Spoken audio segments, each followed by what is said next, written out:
Eu gostaria que essas pessoas se colocassem de pé por um instante. As pessoas que estão nos visitando, por favor. Fiquem de pé, por gentileza. Pode levantar, Kelly. Você quer levantar? Você está meio sumido mesmo. Ah, tá. Você já ia abraçar. Dê um abraço nessa pessoa amada que está aí do seu lado. Quanta honra receber vocês na nossa casa. Como anfitriões, nós queremos declarar que vocês são bem-vindos em nome de Jesus. Murilo, está tudo certo? Você não tem vergonha não, né, Murilo? Você me põe numa enrascada que eu vou te falar. Só Jesus na causa. Depois que eu fui saber, Murilo. Meu Deus do céu.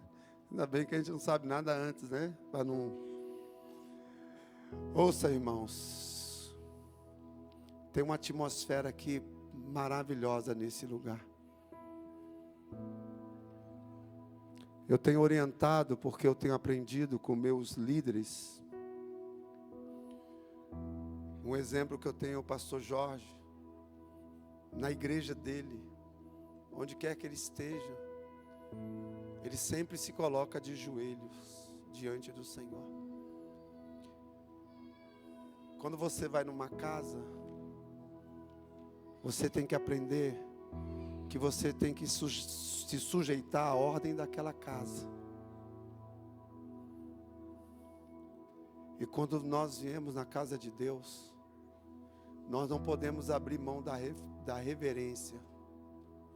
Porque senão isso aqui se torna um clube de encontros. E não acontece nada no nosso meio. Eu não quero ser o pastor dessa igreja. Que Deus não se faça presente nela. Nós temos tido experiências extraordinárias neste lugar. Você que nunca frequentou o culto de quinta-feira, eu te convido para que você venha. Na última quinta-feira agora, nós tivemos dois testemunhos lindos aqui. A Ruth, que é a esposa do John, está ali atrás. A mãe dela recebeu um diagnóstico de câncer. E naquele momento, ouvindo a Ruth muito angustiada, que filho que gostaria de saber que a mãe está com câncer. E eu disse para a Ruth, traga sua mãe, Ruth. Perguntei se ela já servia o Senhor, ainda não. Mas traga ela. E na semana seguinte, ela veio. Nós apresentamos a causa dela ao Senhor. Passou-se algum tempo, ela foi repetir os exames. O médico olhou para ela e falou assim, mas seus exames estão todos ok, estão todos normais. A senhora não tem câncer, a senhora não tem nada. E na quinta-feira, ela dando testemunho, aproveitamos para que ela confessasse Jesus como seu Senhor e seu Salvador. Nós tivemos o caso da dona Ana, aquela senhora que está ali, a mãe da pastora Lorena, que diante das suas crises e dificuldades, e a pastora Lorena nos procurou para pedir que Deus desse uma aposentadoria para ela. E aí eu perguntei para ela, dona Ana, a senhora tem sido fiel a Deus, dos seus dízimos, nas suas ofertas? Ela disse, pastor, eu tenho tido muita dificuldade. E ela não tinha aposentadoria. Eu aproveitei para perguntar, se Deus lhe der a aposentadoria, a senhora vai honrar a Deus, porque a senhora não tem nada? Ela disse, eu faço esse compromisso com Deus. E nós clamamos a Deus, para que Deus desse uma aposentadoria dela. Passou-se mais ou menos o que, dona Ana? Uns 2, 3 meses mais? 2 meses, ela recebeu a aposentadoria dela. Sabe o que me chamou a atenção, irmãos? Que ela recebeu um retroativo de 2 anos e meio. Você acha que o governo é ingênuo de pagar retroativo para alguém? Retroativo significa o quê? Que ela já tinha que ter recebido. E não estava na mão dela. Então não pensa que você ganha de dar para Deus, de ofertar. Ninguém ganha. Ela recebeu o retroativo. Qual foi a primeira coisa que eu fiz? Meti o Pix meu nela. Falei assim, guarda meu Pix aí, dona. Estou brincando. E quinta-feira ela veio trazer o dízimo dela. A senhora trouxe do retroativo também? Isso é muito sério, irmão. Nós compreendemos a ação de Deus. Quinta-feira aquele rapaz, fica de pé aí, Murilo. Hoje eu vou pegar você. O Murilo, irmão, um profissional fora de série, sensacional. O Murilo está cumprindo a palavra de Deus, pai de nações. Quantos filhos já, Murilo? 3 filhos. Por enquanto, 3. Pode sentar, Murilo. E o Murilo muito dedicado à empresa, ao trabalho, trabalhador. Só que muitas vezes ele faltava muito culto, não dava para vir, não sei, cansado. E a empresa sentiu de mandar ele embora. Mandou ele embora. Com 3 filhos, irmão. Meu Deus, o menino come igual uma bênção. E aí o Murilo, as pessoas que eu mais vi no culto aqui os últimos dias foi o Murilo e a Marília. O Bento está crente, irmão. E aí quinta-feira agora no mesmo culto, eu falei para ele daqui do púlpito: Murilo, chegou o tempo de um salário novo nas suas mãos. Cessa a escassez da sua vida hoje, agora. E se não está acontecendo, vai acontecer em nome de Jesus. Só que o abençoado não me procura para falar nada. Aí o profeta fica naquela guerra, né? É carne, é espírito, o que é? Aí ontem à noite, que eu fui saber que ele foi contratado pela empresa do Fernando. O Fernando falou assim: pastor, que profissional que Deus me deu. Pastor, por que o senhor está falando isso? Para 2 coisas. Primeiro, sobre o que nós vamos falar nessa noite. E segundo, é dizer para você que você está num ambiente de uma atmosfera de poder e de milagres. Aprenda isso. Quando você ir para um pequeno grupo, quando você vir para a igreja ou qualquer reunião que vai falar de Deus, você se concentre. Você se concentre. Para onde você vai adentrar, sobre quem você vai ouvir. Muitas pessoas têm sido roubadas de riquezas tão extraordinárias que elas, por incrível que pareça, elas não conseguem perceber isso. Não conseguem. Vou dar um exemplo para vocês hoje através dessa mensagem. Presta bem atenção. Coloca aí, por gentileza. Primeiro coloca o vídeo da irmã Eni. Ontem eu e o Hugo fomos visitar a irmã Eni, que estava enferma, passou pela UTI e depois foi para a enfermaria. E nós estivemos ali fazendo a visita para ela ontem, eu e o Hugo. E inclusive esse vídeo aí tá com a fala de que ela sairia amanhã, né? Porque eu sabia que ia passar hoje, mas ela saiu hoje, já recebeu alta, está em casa. Você pode aplaudir o Senhor, a mãe da Lorena e da Gabi. Bênção. Segunda-feira ela vai estar. Glória a Deus. Já está bem melhor, né, Irene? Manda um recado para a igreja, dizendo que a senhora está bem. Olha, gente, eu estou bem, graças a Deus. Amanhã eu estou de alta. E o pessoal da intercessão está esperando a senhora. Logo, logo eu estou lá. Um abraço, Deus abençoe vocês. Nós estivemos ali ontem, ela saiu hoje para a honra e glória do Senhor. Repita comigo: as características de uma família que atrai. O que é atrair? É trazer a presença de Deus e o mover dos céus. Onde tem a presença de Deus, tem o mover dos céus. A Bíblia diz que os céus, o lugar da morada do Altíssimo, Ele faz da terra o estrato dos seus pés. E eu já preguei essa mensagem aqui, esse texto, em uma perspectiva, mas o Senhor me levou a falar sobre outra perspectiva. Justamente hoje é o nosso último culto a respeito do renovo de Deus para a família. A partir da semana que vem nós vamos estar falando sobre a palavra de Deus, que tem tudo a ver com o renovo. Amém? Atos capítulo 10, a partir do verso 1. Obrigado, Darley, por essa imagem tão bacana.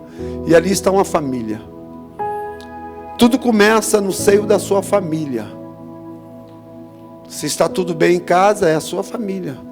Se está tudo péssimo, é a sua família.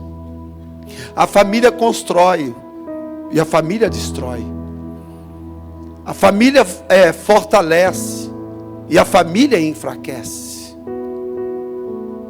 A família orienta e a família perturba. A família agrega e a família espalha. A família consola e a família oprime. Tudo isso está no seio da família. E sobre isso eu quero falar sobre um homem. E aí você é uma quebra de paradigma de nós pensarmos que porque nós estamos na igreja e não fazendo o que Deus quer, nós estamos salvos. E aqueles que não estão em quatro paredes, nós imaginamos que eles não estão fazendo o que Deus quer. Essas pessoas que mesmo não estando dentro das quatro paredes da igreja, mas que elas fazem o que Deus quer, ama a Deus, Deus vai se encarregar de trazê-la para o lugar onde ela precisa estar.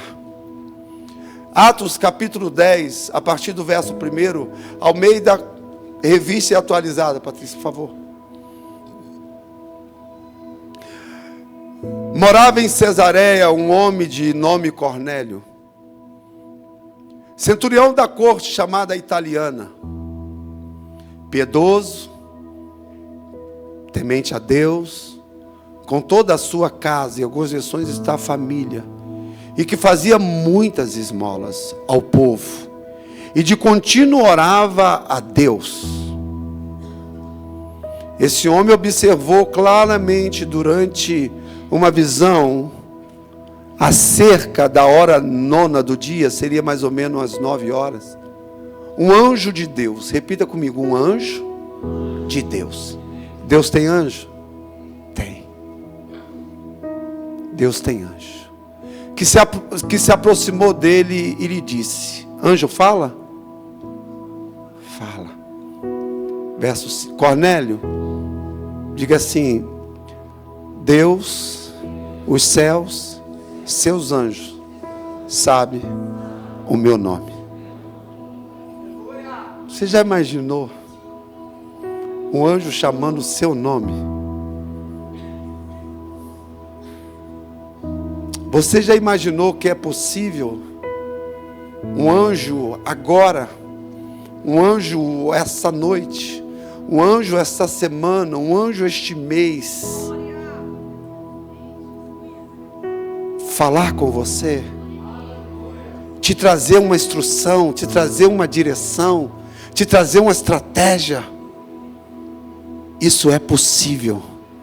Ele ainda te chama pelo nome. O título que eu disse para vocês exatamente faz sentido a isso. Faz cor a isso aí. E este, fixando neles os olhos e possuído de temor, perguntou, que é, Senhor? E o anjo lhe disse, as tuas orações, as tuas esmolas subiram para a memória diante de Deus. Agora, envia mensageiros a Jope e manda chamar Simão, que tem por sobrenome Pedro. Até aí. Irmãos, o que me chamou a atenção sobre isso aqui? Deus não está na casa de todo mundo. Por mais que as pessoas queiram, Ele não está lá. Porque tem coisas lá, talvez na sua casa, na minha casa, que não está chamando a atenção de Deus.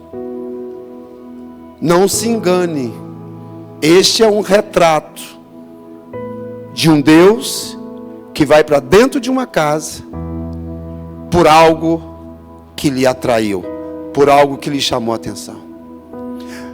Esse diálogo nós podemos chamar de uma teofania, que significa que o próprio Senhor Jesus estava dialogando com Cornélio. Eu fiquei maravilhado. Eu fiquei muito feliz. Porque nós projetamos as coisas espirituais tão longe, mas tão longe de nós, que isto não é verdade. Ela está tão perto, que está dentro de mim, está dentro de você. Mas muitas vezes o que nos falta é revelação sobre aquilo que nós lemos, sobre aquilo que nós estudamos, sobre aquilo que nós meditamos. O texto, ele é muito fiel. A Bíblia fala do verso 1, da característica, da existência, da profissão, da atuação secular, normal de Cornélio. Ele era um centurião romano, ele era um gentio, ele era um romano, ele tinha cuidado de 100 homens.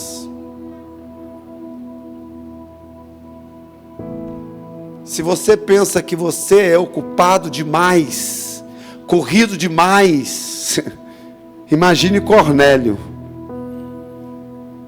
Eu não sei se aqui tem pessoas que têm 100 funcionários. Tem alguém aqui com 100 funcionários aos seus cuidados? Ou mais? Cornélio tinha. E a patente de Cornélio exigia dele muito compromisso, obrigatoriedades diante das leis romanas. Mas quando Cornélio ele decide, e uma das coisas que os lares cristãos hoje, que se dizem ser cristão, é ter a decisão de realmente ser cristão. Porque hoje você não sabe mais quem é cristão. Há uma bagunça terrível, irmão. Antigamente, na década de 80, quando falava de crente comprava, irmão, sem cheque. Crente comprava sem consulta do Serasa. Agora, irmão, você falar que é crente e pastor, eles cramam o sangue de Jesus na sua cara. Ele fala: eu te repreendo agora. E baixa as portas. Mas por quê? Por causa das atitudes dos crentes. Por causa das ações do crente. Só que isso está afastando a glória de Deus, a presença de Deus dos nossos lares. E o que está acontecendo? Anarquias, bagunças, separações, divórcios, problemas judiciais. Por quê? Porque nós estamos perdendo a essência do que verdadeiramente é ser um cristão. Só que Cornélio está na contramão de tudo. Daqui a pouco Deus manda um anjo na casa de Cornélio. Você vai ver que pelo texto, Cornélio não esperava esse anjo. Só que aquilo que Cornélio fazia agradava a Deus. Diz o texto que tudo aquilo que Cornélio fazia subiu para a memória de Deus. Eu fui investigar o significado de subir pela memória de Deus, que Deus pensava todo o tempo sobre as ações de Cornélio. Eu pergunto para você, qual tem sido as ações da sua família? Qual tem sido os atos da sua família? Qual tem sido a importância que a sua família, que os sacerdotes, que os homens têm tido de levar a presença de Deus para essa casa? Muitos têm destruído a sua própria casa, porque têm desprezado a presença de Deus. Você vai ver outros exemplos na Bíblia com relação a isso. A palavra de Deus diz que o anjo se aproxima de Cornélio, ele se assusta com aquela visão. E o que chama a atenção, que a visão é justamente no momento da oração. Hoje a missionária Nayara falou que nós devemos levantar um altar para Deus. Cornélio tinha um altar para o Senhor na sua casa. Não sei se no quarto, não sei se no gabinete, não sei se no escritório. Mas essa noite o Senhor está dizendo para você: levante um altar. Levante um altar dentro da sua casa, dentro dos seus lares, dentro da sua família. Levante um altar. Se tudo que Cornélio estava fazendo, você vai ver, coloca aí, Patrícia, por gentileza, verso 2, você vai ver que Deus denomina o que Cornélio faz. Escuta, tudo que tem acontecido dentro da sua casa, Deus tem visto tudo, Deus tem presenciado tudo, irmão, tudo, sem exceção. Se é bom, Deus está vendo. Se é ruim, Deus também está vendo. Tem coisas que atraem a presença de Deus. Tem coisas que expelem. Tem coisas que levam embora a presença de Deus. Só que muitas vezes nós queremos nos convencer que mesmo diante dos nossos atos, Deus está ali. Que Deus é obrigado a sujeitar as nossas ações, as nossas atitudes, ao nosso mudanismo. Deus não compactua com isso. Então o anjo se aproxima de Cornélio e diz assim: Cornélio, verso 3 e 4, Patrícia. Ele observa durante uma visão, cerca da hora 9, um anjo de Deus que lhe aproximou e disse, o anjo Deus, por isso que eu coloquei o título, atrai a presença e o mover e a manifestação dos céus. Esse anjo estava nos céus. As ações de Cornélio moveu os céus. As ações de Cornélio fez com que Deus dissesse ao anjo: vai lá agora, vai lá agora, porque o que ele tem feito tem me agradado muito. Tudo que ele tem feito tem me agradado. Eu pergunto você, tudo que você tem feito tem agradado a Deus? Ele está vendo tudo. Ele sabe de tudo ao nosso respeito. E o anjo diz no verso 4, Cornélio. E aí ele fixa os olhos no anjo, irmãos.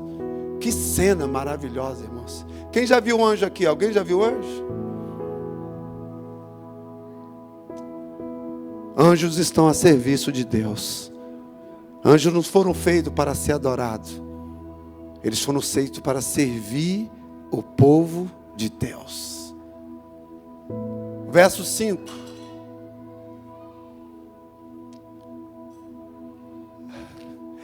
Esse agora me chama muita atenção. Agora. Por que agora? Por que não antes? Porque antes Cornélio não estava chamando a atenção de Deus.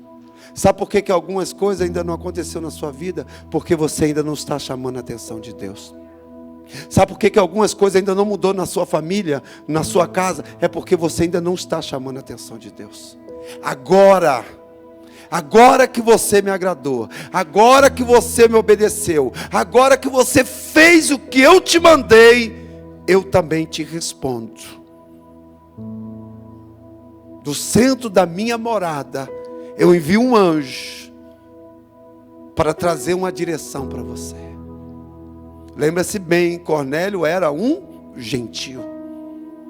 Ele diz agora, vai a Jope buscar quem? Pedro. E aí eu paro por alguns instantes. Eu quero falar com vocês sobre essas 3 atitudes de Cornélio. A primeira atitude de Cornélio, qual foi? Alguém lembra? No verso 2, ele era o quê? Piedoso. Alguém poderia me dizer o que significa ser uma pessoa piedosa? Sim? Tem alguém? Que se compadece, mais o quê? Bondoso, mais o quê? Quem tem piedade, que demonstra afeição, que sente um amor respeitoso e pratica atos inspirados por esse sentimento. Olha aqui, irmãos. Piedoso, ele é respeitoso. E baseado nesse respeito, ele tem atos porque ele tem esse sentimento com as pessoas. Hoje em dia, no nosso meio cristão, tem sido um ambiente mais complicado de lidar, seja com obreiro, seja com ovelha, seja com membros. Irmãos, está sendo terrível. Qual que é a característica da ovelha, irmão? A ovelha não dá coice, não. A ovelha não dá chifrada, não. Tem umas ovelhas que são terríveis. Tem uns obreiros que são terríveis. Se deixar um, engole o outro. Tem pessoas que são malignas, maliciosas, traiçoeiras, enganosas. Essas pessoas não podem ser consideradas piedosas. Elas não têm piedade. Se ela tiver que derrubar, ela derruba. Se ela tiver que caluniar, ela calunia no nosso meio. Não segue o padrão de piedade. Não se compadece. Não busca o bom relacionamento. A Bíblia diz que Cornélio chama a atenção dos céus porque ele age com piedade. Provavelmente, como ele era o líder de 100 homens, ele não aceitava a injustiça dessa tropa. Ele não era conivente com coisas erradas, com astúcia maligna. Ele agia como precisava.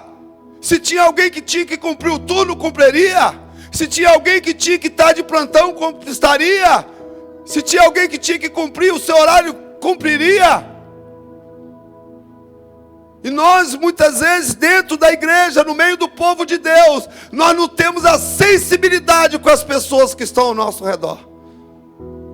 Se alguém fizer alguma coisa diferente, chama atenção, e é um problema, e nós temos que tirar de circulação, porque está aparecendo muito, Deus está usando demais. Que é isso, irmãos? Isso não pode acontecer no nosso meio. Hoje pela manhã, a missionária Nayara ministrou uma palavra aqui linda, maravilhosa. Uma pessoa que até poucos dias atrás estava sentada aí no banco, irmão. Hoje, como tem sido instrumento de Deus neste lugar. Então nós precisamos celebrar isso, nós precisamos nos alegrar com isso, nós precisamos ter satisfação e prazer com isso. Quem é que você está procurando para você ser solícito, para você colocar à disposição? Ei, nós estamos aqui sentados como uma comunidade, como uma igreja. Talvez você está aqui 5 anos, 4 anos, você não conhece as pessoas. Isso não é piedade, isso é indiferença. E na visão de Deus, nós somos uma família. Nós somos um povo. Nós somos um corpo. Nós precisamos entender o princípio de Deus. E o significado ainda de piedade significa pessoa piedosa que se compadece com sofrimento alheio e de misericórdia. Nós estamos com uma pessoa com o título que ele já passou por 9 cirurgias. Eu tenho pedido aos pastores, pelo amor de Deus, pastores, vai visitar este homem. Está aqui a esposa dele. Constantemente ela dá relatório, ela manda áudio dela, ela manda áudio dos médicos. E o que a gente pode ajudar um pouquinho, a gente ajuda. Fez aniversário agora, lá no leito do hospital. Somos indiferentes, por quê? Não é comigo. Eu nunca vi uma pessoa passar por 9 cirurgias. Sabe, em outras palavras, o que está acontecendo? Já era para ele ir embora. É porque Deus está sustentando este homem naquele lugar. É isso que está acontecendo. E Jesus disse: eu estava enfermo e foste me ver. Isso é uma forma de piedade. Você vai ver isso muito claro lá em Lucas capítulo 10, a partir do verso 25 ao verso 30. Quando estão ali àquela beira do caminho, aquele salteador. Passou o sacerdote, nada fez. passou um levita, nada fez, passou um samaritano, coloca ele no seu cavalo, leva na hospedaria, manda que ele fosse cuidado e colocar tudo na conta dele. Cadê os cristãos dessa igreja? Cadê os crentes dessa igreja?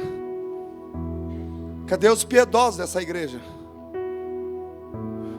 E toma-lhe palavra, toma-lhe Bíblia, toma-lhe palavra, toma-lhe louvor, toma-lhe palavra. Não, irmão, isso precisa parar no nosso meio. Porque muitas vezes, irmãos, nós podemos fazer mais, mas nós estamos sentados esperando que faça por nós.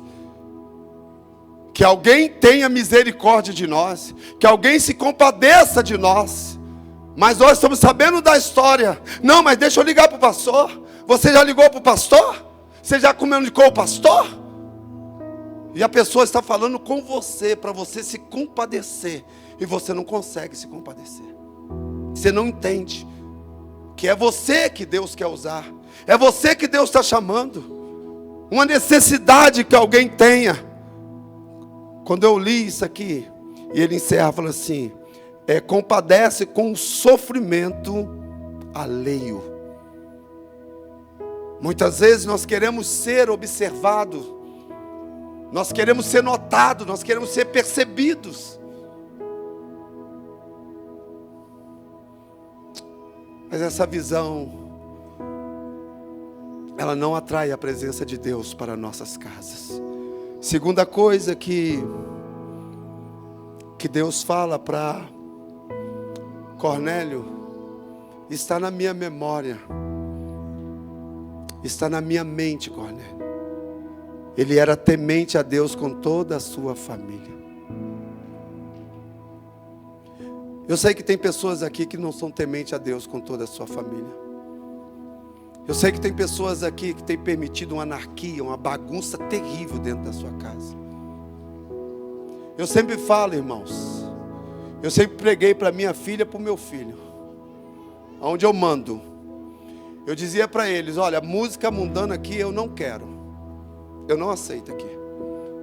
Eles foram crescendo, resistindo, não entendendo, e eu explicava: no lugar onde eu levanto o altar para Deus, não tem mistura de Deus aqui. Só tem um Deus, que é o Deus da minha casa, que é o Deus da vida de vocês, da nossa família. Eles cresceram aprendendo isso, porque eu fazia questão de ensinar, porque quando eu estava no mundo, eu vivia isso, e eu sabia o que isso atraía para a minha vida. Se a sua casa não é uma casa consagrada a Deus, Ele não divide a glória dEle com ninguém. Se é Ele, se não é Ele, Ele também não vai dividir com ninguém. A Bíblia está sendo bem clara, que Cornélio temia a Deus com toda a sua casa. Significa que os filhos de Cornélio não faziam o que eles queriam. Se era momento de culto, era momento de culto. Se era momento de reunião, era de reunião. Se era de oração, de oração. O texto diz que ele temia a Deus com toda a sua casa. O problema, nós queremos Deus na nossa casa, mas nós não queremos o que Deus quer que nós façamos dentro dessa casa. Eu vim de uma família desestruturada, irmão, onde ao invés de levar a presença de Deus para a nossa casa, foi para dentro da nossa cara um terreiro de macumba. Eu sei muito bem o que eu estou dizendo para vocês. Muitas pessoas, muitas famílias estão associadas a bebidas alcoólicas, a vícios. Presta bem atenção, nesta casa Deus não habita. Na casa que tem bebida, que tem cachaça, tem um demônio chamado Zé Pilintra lá dentro dessa casa. Eu sei o que eu estou falando para vocês. Então nessa casa, a presença de Deus não se manifesta. Os céus não se manifestam nessa casa. Porque Deus está sendo bem claro. Cornélio está cansado da sua religiosidade. Ele está procurando um Deus. Ele sabe da existência de Deus. ele começa a ter essas práticas, você não vai ver pastor orientando Cornélio. Você não vai ver ninguém evangelizando Cornélio. Cornélio toma essa decisão de santificar a sua casa, sem conhecer o Deus verdadeiro, sem conhecer o Deus Altíssimo. Aí o que acontece? Ele começa a receber a instrução dos céus. Escuta, irmãos, presta bem atenção nisso. Deus precisa ser convidado a entrar na nossa casa.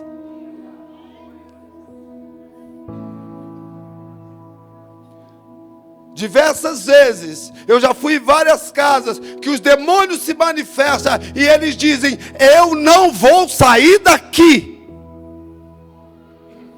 Quando eles falam assim, é porque eles estão tendo autoridade naquele ambiente. E geralmente eu pergunto: o que está acontecendo nessa casa? A Bíblia diz que Cornélio, ele temia a Deus com toda a sua família.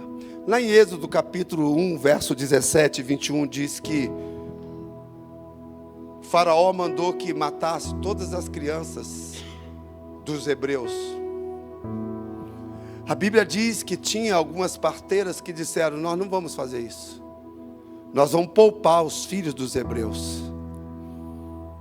Então as mulheres vinham dar à luz, elas ajudavam no parto, e o Faraó percebeu que nada daquilo estava acontecendo, e ele foi questioná-la. Elas disseram: não, é porque as hebreias são muito rápidas, elas são muito fortes, quando a gente pensa de ajudá-las, já deram a luz.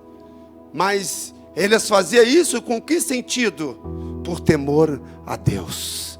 A Bíblia diz que por temor a Deus o homem deixa de praticar o mal. As igrejas estão lotadas, estão abarrotadas, estão cheias, mas as pessoas estão perdendo o temor de Deus. Talvez você está aqui nessa noite, você perdeu o temor de Deus. Você está vivendo no automático, você mas não teme mais a Deus. Você não respeita mais a Deus. Você não submete mais a palavra de Deus, irmãos. Depois você estuda sobre o temor a Deus. O temor a Deus é o princípio muito poderoso que o diabo não quer que eu e você tenhamos conhecimento.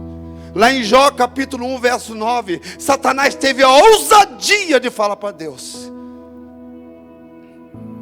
que Jó não blasfemava contra Deus, não pecava contra Deus, porque Deus protegia Jó. Deus disse: não, ele não pratica o mal porque ele me temem, ele é inteiro porque ele me temem. Uma pessoa que teme a Deus, ela é inteira, ela não associa as coisas que desagradam a Deus. Se tem temor de Deus, não tem conluio com as trevas, não tem esquema com o mundo. Não vivemos como o mundo. Irmãos, nós estamos falando de um homem gentio.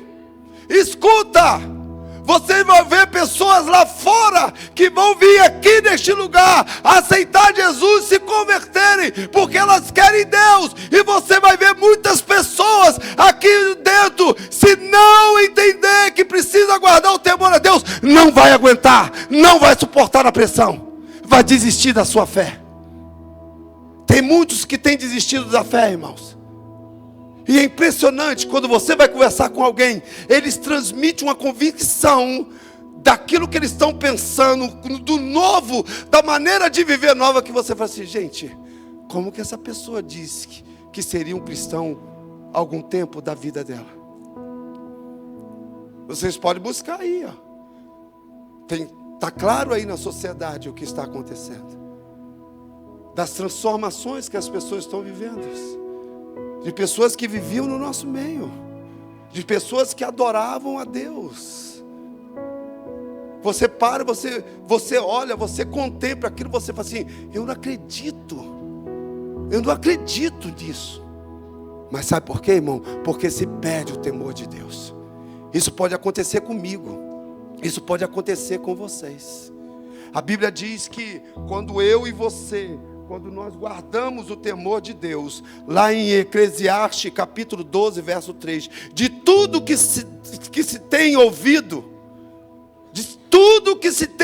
a suma é: teme a Deus e guarda os seus mandamentos, porque isso é o dever de todo homem. O dever de todo homem, seja ímpio ou não, é temer a Deus e guardar os princípios dos seus mandamentos. Como pastor que eu temo a Deus, obedecendo a palavra.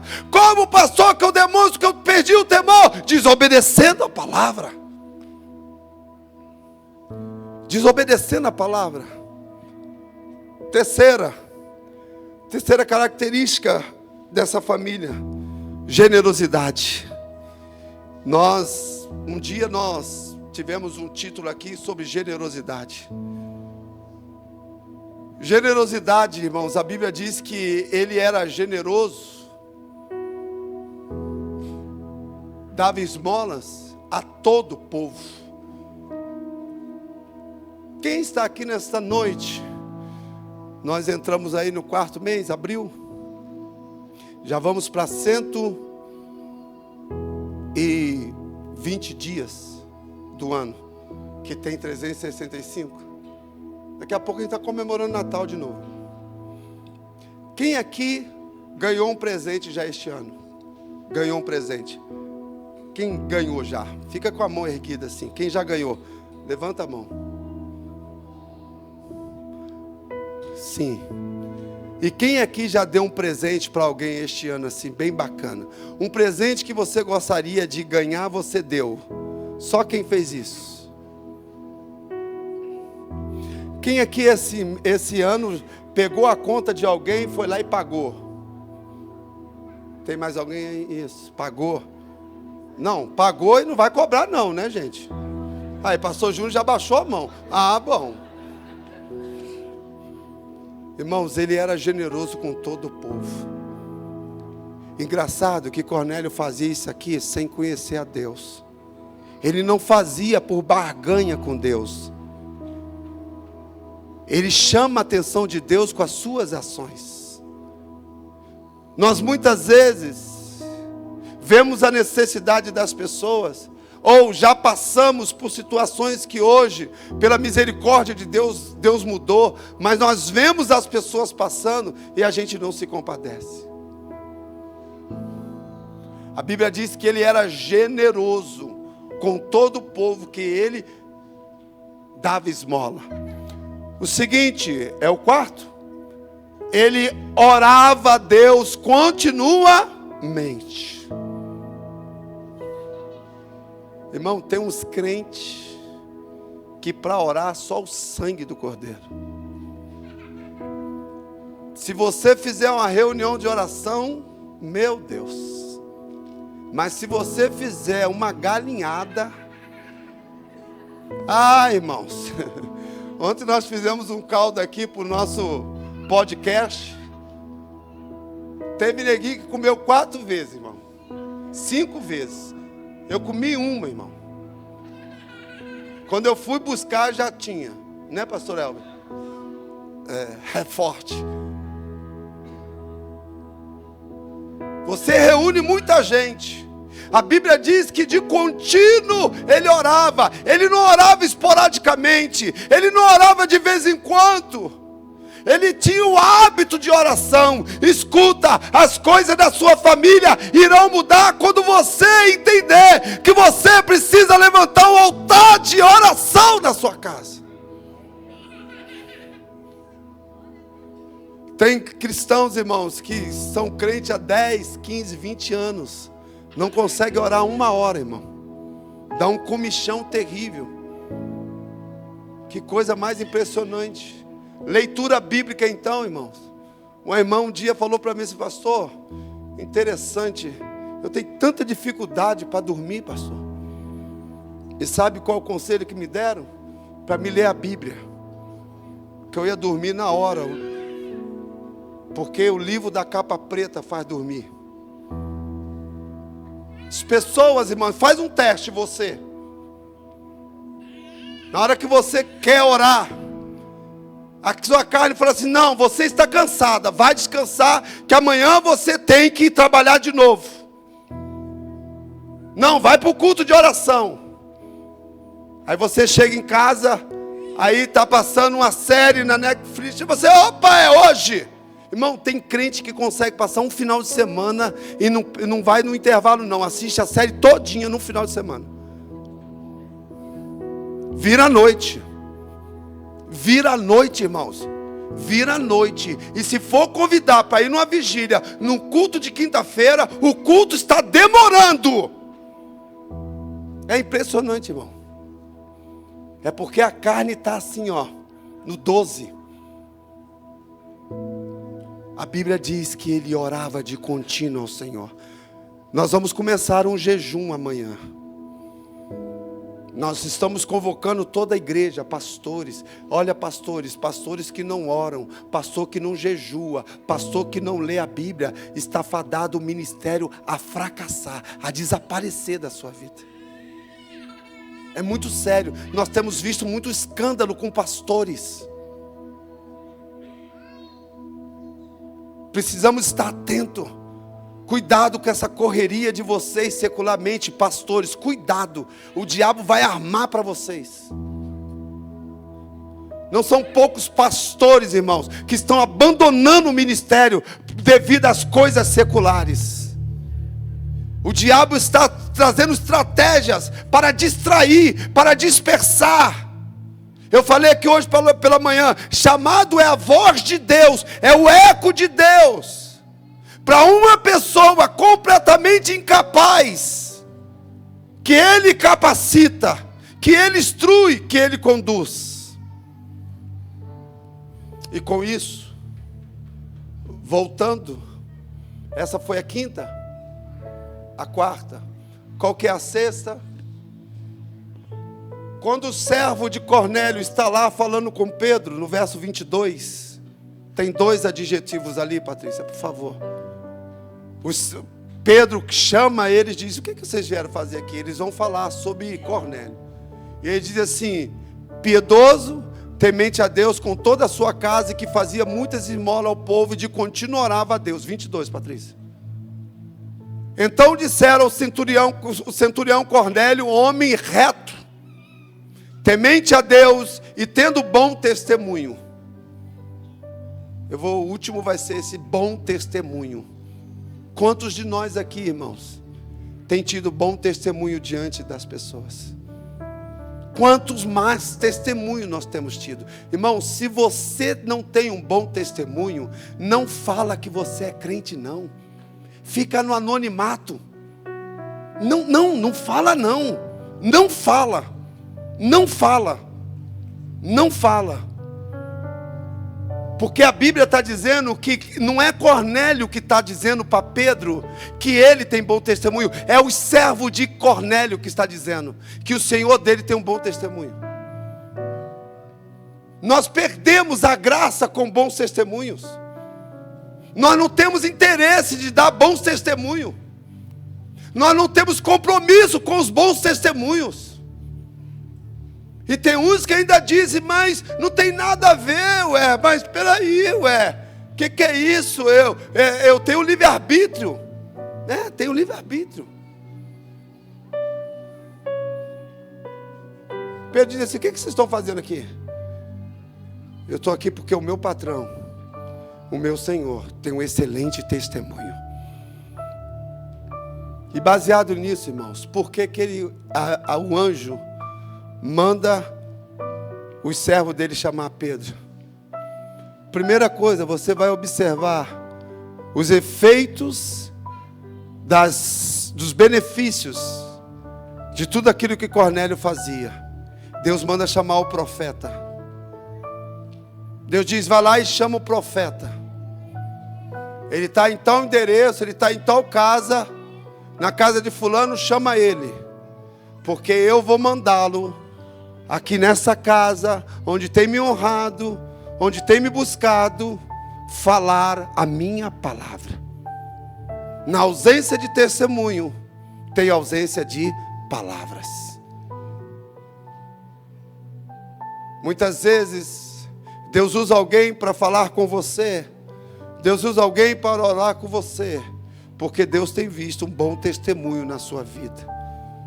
A Bíblia diz que Pedro, com toda a sua dificuldade, porque Pedro não estava entendendo a visão, o Espírito Santo fala para Pedro: levanta e vai, não resista. Esse mesmo Espírito Santo, ele está aqui nessa noite para mudar a sua maneira de viver diante da palavra de Deus. Porque se você quer a presença do Espírito Santo, se você quer a presença de Deus na sua casa, você precisa deixar o Espírito Santo de Deus mudar o que precisa mudar na sua vida. Porque Pedro disse: eu não vou me unir a esse incircunciso, eu não vou me unir a esse ímpio. Aparentemente Pedro estava tendo toda a razão, porque ele era um judeu, ele não podia comer daquelas coisas contaminadas. Mas o Espírito disse para Pedro: não diga que é impuro aquilo que eu purifiquei. Escuta, aqueles que são purificados pelo sangue de Jesus, eles oram, eles são testemunha, eles são generosos. E Pedro vai, enquanto o Senhor, o Espírito Santo, está falando com Pedro a respeito da viagem à casa de Cornélio. Cornélio sai nos seus vizinhos, no seu setor, e chama todos os seus amigos para dentro da sua casa, para ouvir o que Deus tinha para falar com eles. Escuta, irmãos, Cornélio, as suas ações nos permitiu a mim e você ser um cristão nos dias atuais. Os gentios só começaram a fazer parte da igreja cristã a partir de Cornélio. Cornélio teve acesso à salvação do Senhor Jesus, que somente era para os judeus, através dos seus atos. Escuta, você que é pai, você que é mãe, que deseja que os seus filhos, a sua descendência, ame a Deus e desfrute das promessas de Deus, tenha o cuidado de trazer a presença de Deus para dentro da sua casa hoje. A Bíblia diz que quando o Pedro chega na casa de Cornélio, Pedro ainda tenta se justificar, dizendo que Cornélio e a sua família não era merecedor da sua presença naquele lugar. A Bíblia diz que o Espírito Santo de Deus toma aquele lugar e batiza todo mundo. Quando aquilo acontece, irmãos, ali é o sinal que todas aquelas pessoas aceitaram o Senhor Jesus como seu Senhor e seu Salvador. Pedro vira para todos que estão ali e lhe faz uma pergunta: o que lhe impede que eu vos batizo? Eu não sei se eles cavaram um buraco no chão, eu não sei se deu tempo de construir um batistério, eu não sei se foi por imersão, por aspersão. Cornélio foi batizado com toda a sua família naquele lugar. Eu gostaria que a igreja se colocasse de pé.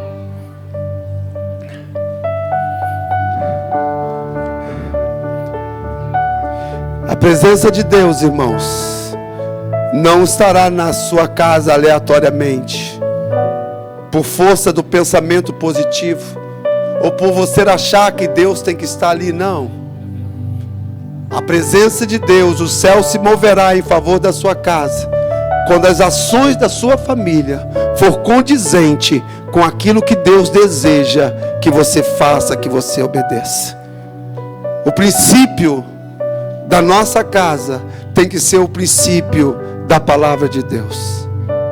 Não basta dizer que é cristão, não basta andar com a Bíblia na mão, se as nossas ações não retratam verdadeiramente aquilo que nós vivemos. Eu tive uma experiência com alguém que estava vivendo a vida do mundo e ele não via resultado. Ele achava que Deus era obrigado a fazer o que ele queria. Eu disse: muda a sua maneira de pensar, muda a sua maneira de agir. E essa pessoa assim o fez. Hoje ela consegue viver as promessas de Deus na vida dela. Eu não sei como está a sua casa, eu sei como está a minha. Esses dias eu tive que pegar o meu filho. O meu filho andava com os esqueminha aí. E um dia, não sei o que aconteceu lá, chegou um e-mail. Chegou um e-mail no meu e-mail. Tardezinha Goiânia. Aí, ó, alguém já sabe o que é, ó, tá vendo? É só falar, você já sabe, né, nega? Tardezinha Goiânia. Eu falei assim: Sassá, vem cá, Sassá. No meu e-mail. Eu falei assim: tardezinha Goiânia com Tiaguinho. Eu falei assim: Raquel, vem cá também, Raquel. A Raquel ficou amarela, branca, azul. Eu falei assim: o que é esse negócio de tardezinha com Tiaguinho? É, pastor, é, pastor, é, pastor. É o seu filho, pastor, é o seu filho. É o seu filho, pastor. Eu falei assim: Samuel, vem cá. Você quer tardezinha com o Tiaguinho? Pode ir. Porque o seu pai, que te criou, que Deus deu como filho, não vai abrir mão de que você honre a Ele como Deus do seu pai. Você quer ir viver o mundo? Você pode ir, meu filho. Eu abençoo, pode ir.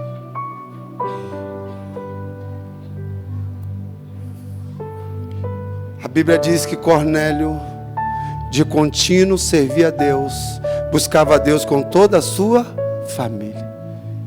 Passou um tempo, Samuel me procurou e disse assim: pai, eu quero ficar aqui. Eu quero honrar a Deus. Eu disse: amém, meu filho. Eu te abençoo em nome de Jesus.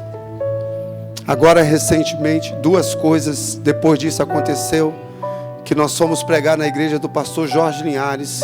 O pastor Jorge Linhares nunca tinha feito isso. Derramou o óleo da unção sobre a vida do meu filho. Semana passada, ele passou 12 dias na Europa, conhecendo a Alemanha, a França e a Espanha. Coisa que... Cadê o Hugo? O Hugo que falou assim... O Hugo falou assim: pastor, que time que o Samuel estaria jogando para ele conhecer esse país todinho? Eu falei assim: eu não sei. Eu só sei que Deus levou ele. Por que eu estou usando o exemplo do meu filho? O exemplo dentro de casa. Dentro da minha casa. Pais, vocês que estão aqui. Chegou aí, Patrícia, aquele vídeo? Põe aquele vídeo ali. Preste atenção no que me assustou essa semana.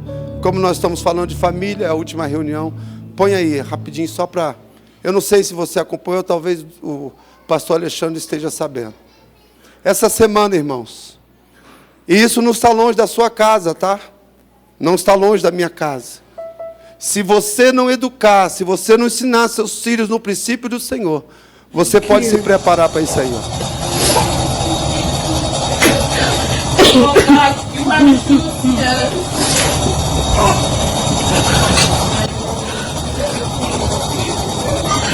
Uma criança de 12 anos destruiu toda a sua casa, a casa toda inteira, depois que a mãe tomou o celular dela. Eu pergunto para você: é só um celular que faz isso? Não, não é só tomar um celular que faz isso, meu. Isso aí é a ausência do temor de Deus. Isso aí é a ausência de oração na sua casa, na minha casa. É a ausência de oração. Isso aí são manifestação demoníaca.